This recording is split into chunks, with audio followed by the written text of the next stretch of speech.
एनेक्जागोरस को पढ़ते समय हमने देखा था कि किस तरह एथेंस के धर्म, संस्कृति और कला से प्रभावित होकर वह लगभग 500 से 430 ईसा पूर्व अपना सब कुछ छोड़कर आयोना से एथेंस आते हैं। यहाँ पर वह लगभग 40 वर्ष रहते हैं और दर्शन की बहुत बड़ी सेवा करते हैं। एनेक्जागोरस ही ऐसे दार्शनिक हैं जिन्होंने एथेंस को दर्शन का केंद्र बनाया था। स्वाभाविक है कि जितने भी धर्म के, कला के, दर्शन के प्रेमी हैं, उन सब का आकर्षण एथेंस रहा हो। लगभग 450 ईसा पूर्व के बाद का समय है जब एथेंस में कुछ घुमंतु शिक्षकों का समूह आता है। ये सभी शिक्षक कई विषयों के जानकार हैं। यहाँ पर ये लोग अपने को सोफिस्ट कहते हैं। सोफिस्ट शब्द ग्रीक भाषा के सोफिया से बना है। इसका अर्थ है ज्ञान या प्रज्ञा। तो सोफिस्ट का अर्थ हुआ ज्ञानवान या प्रज्ञावान। ये लोग एथेंस में आते हैं, यहाँ के धर्म, संस्कृति, कला और दर्शन से परिचित होते हैं। ये सोफिस्ट धार्मिक गाथाओं, पुराणों के बड़े आलोचक हैं। साथ ही साथ ये उन दार्शनिकों के भी आलोचक हैं जो ब्रह्मांड के मूल तत्वों की खोज कर रहे हैं। इन्होंने बताया कि ब्रह्मांड के मूल तत्वों की खोज करना एक निरर्थक प्रयास है। यह ब्रह्मांड इतना विराट है कि इसके मूल तत्वों को जानना असंभव है। इसलिए ब्रह्मांड के मौलिक तत्वों को खोजने का कार्य निरर्थक है। प्रकृतिवादी दार्शनिकों के चिंतन का जो विषय था वह यही था कि वे कैसे इस ब्रह्मांड को बनाने वाले तत्वों को जान सके। इसी खोज में ये दार्शनिक अपना पूरा जीवन लगाते हैं। सोफिस्टों ने देखा कि ये भौतिकवादी दार्शनिक संसार की व्याख्या भौतिक तत्वों के आधार पर करते हैं। इन्हीं दार्शनिकों में एक ऐसे दार्शनिक हैं जिन्होंने भौतिक तत्वों के अतिरिक्त एक ऐसे तत्व की खोज की है जो भौतिक नहीं है बल्कि मानसिक है, चेतना है। वह तत्व है नाउस और उसको खोजने वाले हैं एनेक्जागोरस। यह नाउस तत्व वैसे तो सभी जीवों में है, लेकिन मनुष्यों में सबसे स्पष्ट है, विकसित है। इस नाउस तत्व को मनुष्यों में पाए जाने के कारण ये सोफिस्ट लोग पूरे चिंतन का केंद्र प्रकृति से हटाकर मनुष्य पर कर देते हैं। यह नाउस ही वह तत्व है जो संसार में क्रम, व्यवस्था और उद्देश्य को संचालित करती है। तो यहाँ पर हम देखते हैं कि चेतना की खोज तो एनेक्जागोरस करते हैं। इसका अर्थ यह हुआ कि चेतना का बीज एनेक्जागोरस रखते हैं और उसे विकसित करने का कार्य ये सोफिस्ट लोग करते हैं। तो सोफिस्टों ने पहली बार चेतना को चिंतन का केंद्र बनाया और वह मनुष्य केंद्रित दर्शन की शुरुआत करने वाले पहले चिंतक बन जाते हैं। बाद में सुकरात, प्लेटो, अरस्तु से लेकर आधुनिक दार्शनिकों ने इस चेतन तत्व को ध्यान में रखकर कई प्रकार के दार्शनिक सिद्धांतों को जन्म दिया, लेकिन इसकी शुरुआत करने का श्रेय सोफिस्टों को जाता है। सोफिस्टों ने मनुष्य को ही सभी वस्तुओं का मानदंड बना दिया। आगे हम प्रोटागोरस में समझेंगे कि किस तरह से प्रोटागोरस ज्ञान को सापेक्ष बनाते हैं, नैतिकता को सापेक्ष बनाते हैं, कानून को सापेक्ष बनाते हैं, सिर्फ इसलिए कि मनुष्य सभी वस्तुओं का मानदंड है। तो मनुष्य को केंद्र में रखकर चिंतन की शुरुआत करने वाले सोफिस्टों की दर्शन के क्षेत्र में यह बहुत बड़ी देन मानी जाती है।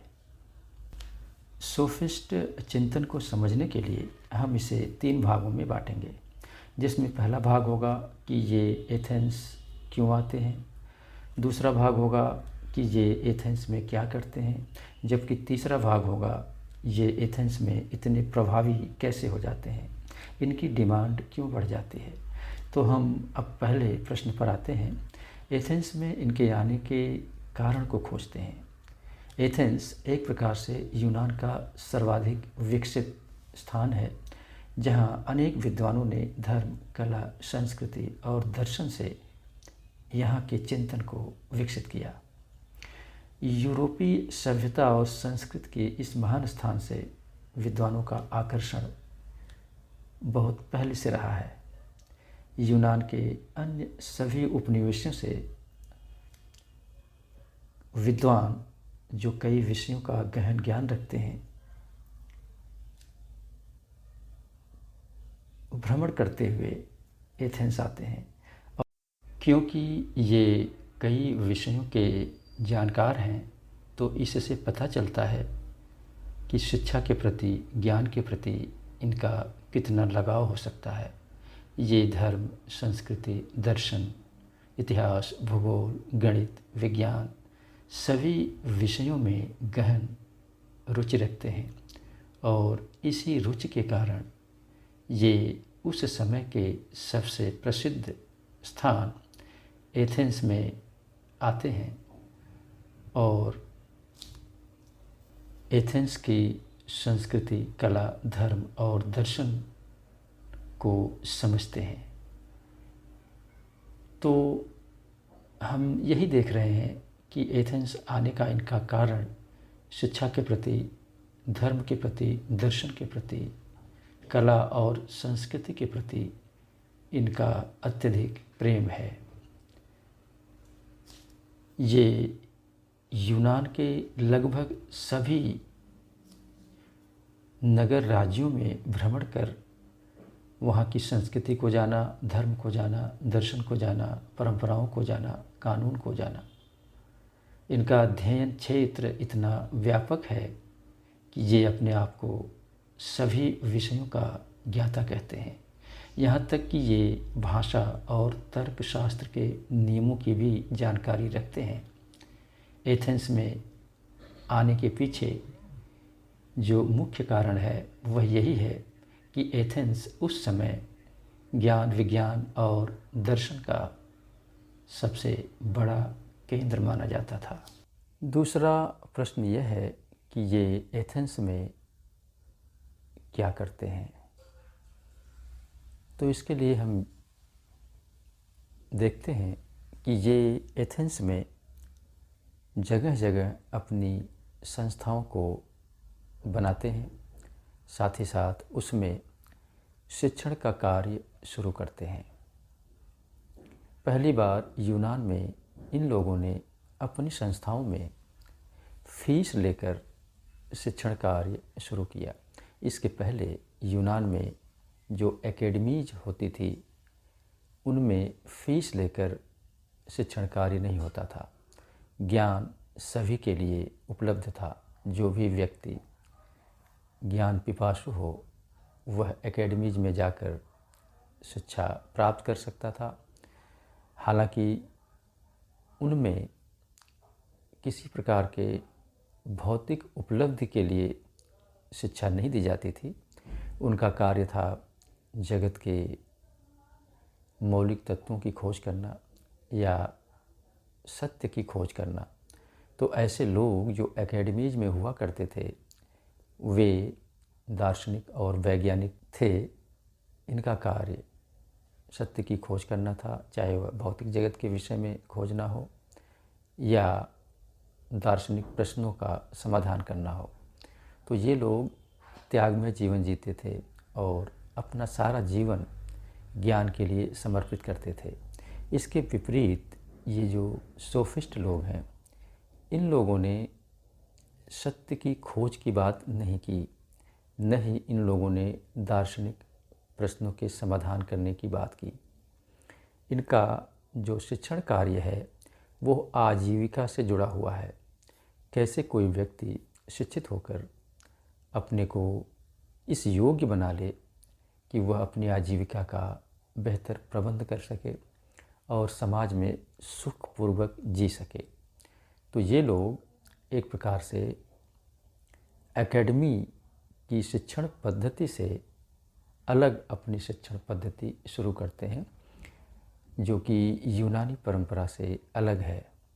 इसी कारण सोफिस्टों का सम्मान उतना नहीं होता जितना कि एकेडमी के शिक्षकों का था, क्योंकि ये सोफिस्ट शुल्क लेते थे, इसलिए इनके प्रति शिष्यों का आदर उतना नहीं होता था जितना कि निःशुल्क शिक्षा प्रदान करने वाले गुरुओं का था। इनमें एक और विशेषता है कि ये धनी शिष्यों के लिए विशेष शिक्षा और सिलेबस रखते हैं। तो सब मिलाकर यहाँ पर शिक्षा का धन से संबंध हो गया। इस कारण से धनिक वर्ग और कुलीन वर्ग इनके लिए महत्वपूर्ण हो गए।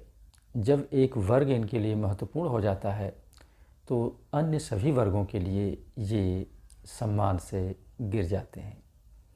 इनकी निगाह धनिक वर्ग के शिष्यों पर रहती है और ये धनिक वर्ग और कुलीन वर्ग के स्टूडेंट इनसे शिक्षा ग्रहण करते हैं और शिक्षा ग्रहण करने के बाद वे राजनीति में, न्यायालय में अपना महत्वपूर्ण स्थान बनाते हैं। तो हम देखते हैं कि ये एथेंस में संस्थाएं खोलते हैं और उन संस्थाओं में लोगों को शिक्षित और प्रशिक्षित करते हैं, जिससे कि वे समाज में, राजनीति में, न्यायालय में अपना महत्वपूर्ण स्थान बनाएं और अपने लिए सुखपूर्वक जीने का साधन जुटा सकें। अब जो तीसरा प्रश्न है वह यह है कि सोफिस्टों की डिमांड यूनान में इतनी अधिक बढ़ती कैसे है और इनका चिंतन पूरे यूनानी सभ्यता पर प्रभावी कैसे हो जाता है।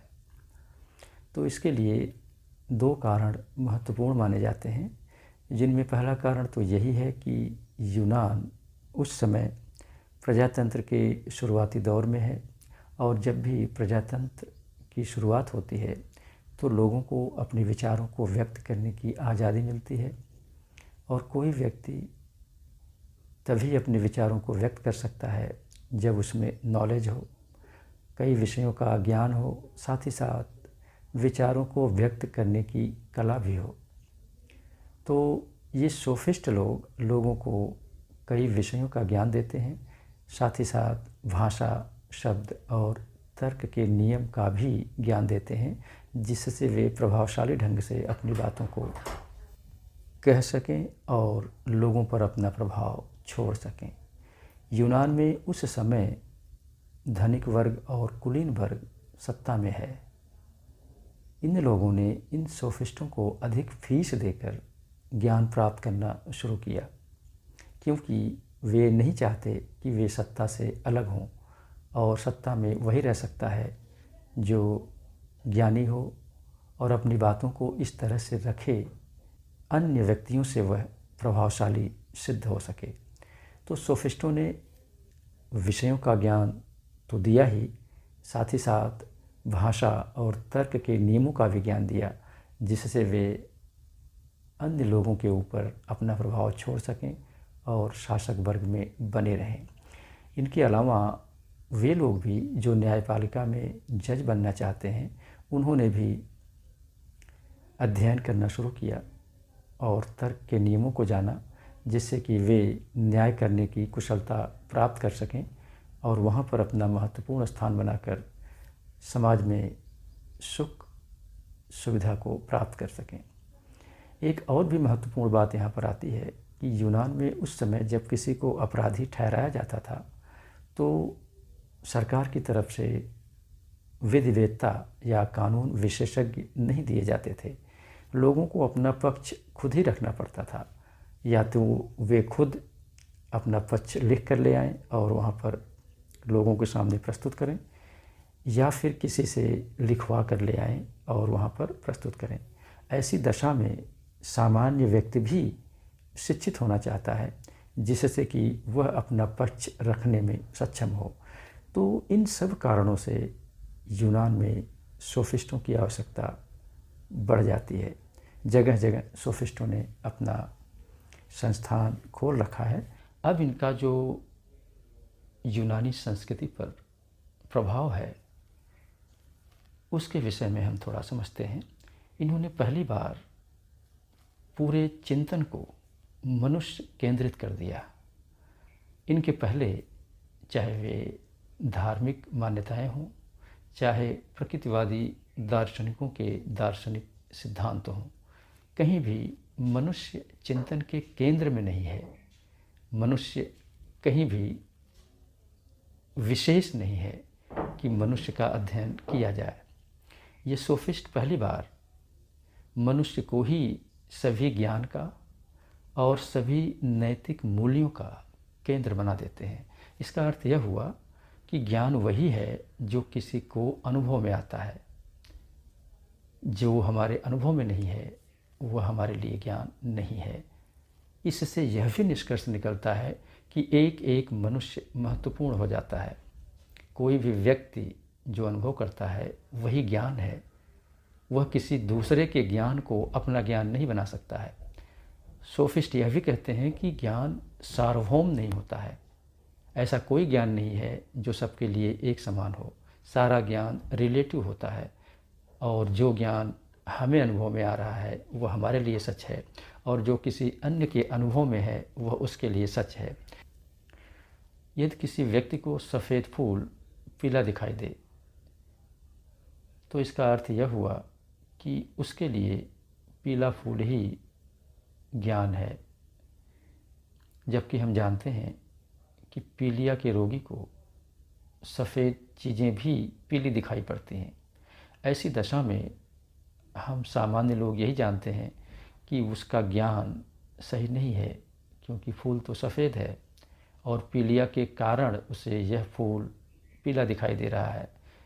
लेकिन सोफिस्ट ऐसा नहीं कहते। वह कहते हैं कि यदि उसे फूल पीला दिखाई दे रहा है तो उसके लिए फूल पीला है, यह सच है।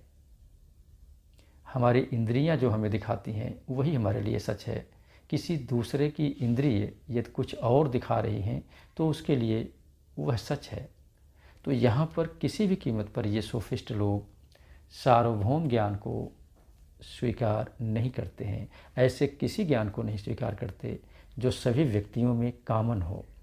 वे ज्ञान को सापेक्ष कर देते हैं। व्यक्ति जैसा अनुभव करेगा वैसा उसका ज्ञान होगा। यहाँ पर हम देखते हैं कि इंद्रियों के द्वारा जो प्रत्यक्ष मिल रहा है वही ज्ञान है। इसलिए सोफिस्ट चिंतन में मनुष्य महत्वपूर्ण हो जाता है, ज्ञान सापेक्ष हो जाता है। हालांकि जब भी ज्ञान को सापेक्ष किया गया है तो वहाँ पर संशयवाद का जन्म होता है, और संशयवाद की पूरी परिणति ह्यूम के दर्शन में देखने को मिलेगी, जिसके बीज यहाँ पर सोफिस्टों ने रख दिए हैं। इसी का विकसित रूप ह्यूम का संशयवाद मिलेगा। तो प्रत्येक व्यक्ति को महत्व देकर सोफिस्टों ने मानववाद, मानवतावाद, व्यक्तिवाद, व्यावहारिकतावाद, उपयोगितावाद, सारे इन दार्शनिक सिद्धांतों के बीज रख दिए। व्यक्ति को जब महत्व मिलता है तो वह विचार लोकप्रिय हो जाता है। अब हम आते हैं इनके नैतिक मान्यताओं को समझते हैं। ये नैतिकता के क्षेत्र में भी पूरी तरह से सापेक्षवादी हो जाते हैं। इनका कहना है कि किसी व्यक्ति को जो सुखद लगे वही उसका नैतिक मूल्य होगा। जैसे किसी व्यक्ति को चोरी करना सुखद लगता है तो चोरी उसके लिए नैतिक हो जाएगा। किसी व्यक्ति को ईमानदारी सुखद लगता है तो ईमानदारी उसके लिए नैतिकता हो जाएगी। तो यहाँ पर नैतिकता और अनैतिकता का कोई सामान्य मानदंड नहीं है जिसके आधार पर हम कह सकें कि यह व्यक्ति नैतिक है और यह व्यक्ति अनैतिक है। सोफिस्ट कहते हैं कि नैतिकता हमारे सुख के मान्यता पर निर्भर करती है, न कि किसी सार्वभौम नियम पर। जैसे हम कहते हैं कि सत्य बोलना नैतिकता है, तो सोफिस्ट इस स्टेटमेंट को खारिज कर देंगे। वह कहते हैं कि ऐसी कोई कसौटी नहीं है जिस पर हम नैतिकता को माप सकें। यदि किसी व्यक्ति को अमुक कार्य करने में सुख की अनुभूति हो रही है तो वह कार्य किसी दूसरे के लिए कितना ही खराब क्यों न हो, लेकिन उसके लिए वही नैतिक है और वही उसे करना भी चाहिए, क्योंकि अगर सुख नहीं मिलता है तो फिर वह कार्य किसी भी कीमत पर उस व्यक्ति के लिए नैतिक नहीं होगा। तो नैतिकता के क्षेत्र में और ज्ञान के क्षेत्र में ये सापेक्षवादी हो जाते हैं। ज्ञान के क्षेत्र में सापेक्षवादी होना अन्य कई दार्शनिकों ने भी स्वीकार किया है, लेकिन नैतिकता के क्षेत्र में सापेक्षवादी होना सोफिस्टों को नीचे गिरा देता है, क्योंकि यदि नैतिकता भी सापेक्ष हो गई तो फिर नीति और अनीति का भेद समाप्त हो जाएगा और समाज पूरी तरह से भ्रष्टाचार में डूब जाएगा, यहाँ तक कि राज्य अपनी पवित्रता खो देगा। ऐसी दशा में जिसकी लाठी उसकी भैंस वाली कहावत पूरे समाज में और राज्य में व्याप्त हो जाएगी, जो कि मनुष्य होने की गरिमा को समाप्त कर देता है। तो सोफिस्टों का चिंतन पूरी तरह से व्यक्ति केंद्रित है, जो कि आने वाले दार्शनिकों के लिए एक रास्ता देता है।